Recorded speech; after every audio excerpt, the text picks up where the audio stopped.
Ar ko atšķirās dārza mēslošana rudenī no mēslošanas pavasarī? Ar mēslojumu sastāvu. NPK 3 burti, ko jūs atradīsiet uz katru mēslojumu iepakojumu.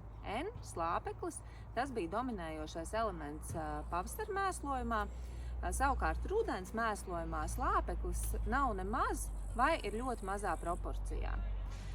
Lielākā kļūda ir vilkt ārā no pavasara pāri palikušos mēslojumu iepakojumus un tos izkaisīt dārzā rudenī, jo slāpeklis stimulē augu augšanu un līdz ziemai tie nepaspēs nobriest, tie var ziemā apsalt vai pat aiziet bojā.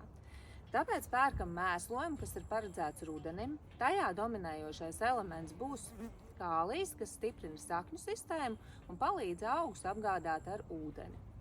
Un, kas ir ļoti svarīgi, bez pietiekamas laistīšanas mēslošanai nav nozīmes. Tāpēc vispirms aplaistam, tad mēslojam un tad vēlreiz aplaistam. Un turpinam laistīt līdz pat vēlam rudenim, kamēr vien zeme nav sasalusi.